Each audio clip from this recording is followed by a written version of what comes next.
Bonjour à tous, c'est Morgan. Aujourd'hui on se retrouve pour un nouveau numéro de 2 minutes pour un manga. Aujourd'hui je vais vous parler de The Ancient Magus Bride ou Mao Tsukai no Yome. Allons-y. Alors, si vous êtes en recherche d'un titre qui mêle magie, mystère, culture celtique et plus généralement culture européenne et puis simplement vie quotidienne et émerveillement, je vous recommande vraiment ce titre.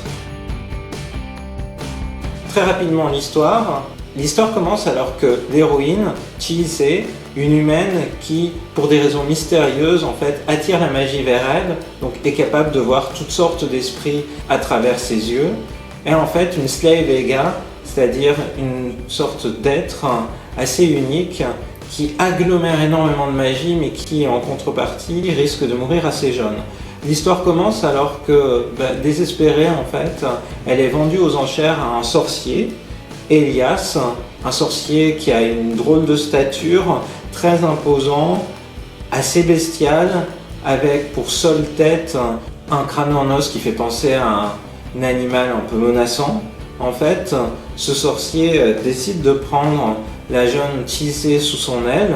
Il veut en fait s'en faire son apprenti. Au fur et à mesure, le manga développe progressivement leur relation, c'est-à-dire que Chise, qui au départ n'a plus véritablement goût à la vie, elle est là un petit peu par hasard, mais en fait sa relation avec Elias va lui redonner confiance, ça va aussi lui ouvrir des portes vers d'autres univers, elle va comprendre aussi le sens de son pouvoir, et en même temps, Elias, ce sorcier mystérieux né il y a plusieurs dizaines, voire centaines d'années, se révèle, on commence à comprendre un petit peu d'où il vient, en tout cas quelles sont les personnes qu'il a fréquentées. C'est vraiment très intéressant.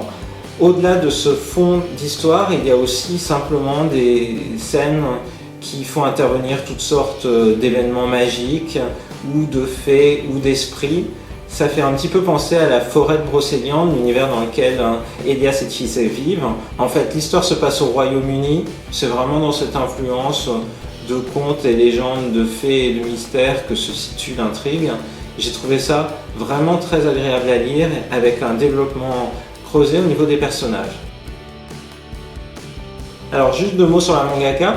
Kole Yamazaki, elle est venue à Japan Expo en 2015 pour faire la promotion du manga. C'est une toute jeune auteure.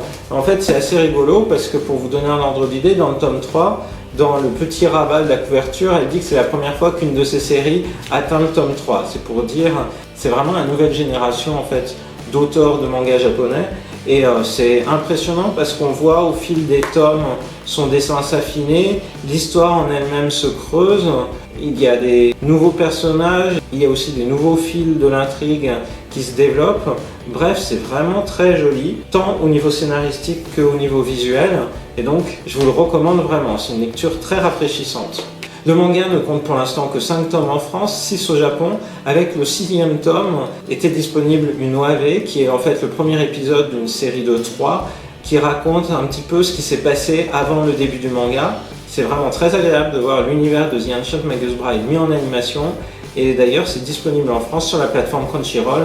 Cet épisode est peut-être un peu difficile d'accès si on n'a pas lu le manga, mais si vous voulez vous donner un ordre d'idée de l'atmosphère et de l'ambiance de cette œuvre, je vous le recommande quand même.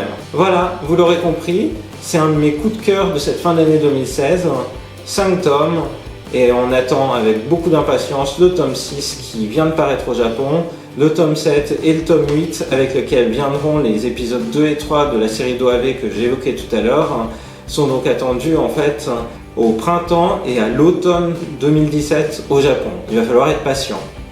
Voilà, si vous aussi vous avez lu The Ancient Magus Bride, n'hésitez pas à laisser un commentaire pour qu'on partage un petit peu nos impressions et nos ressentis par rapport à ce manga-là. Et si c'est cette vidéo qui vous donne envie d'y jeter un œil, n'hésitez pas non plus à laisser un commentaire, ça me motivera encore plus à faire d'autres vidéos 2 minutes pour un manga.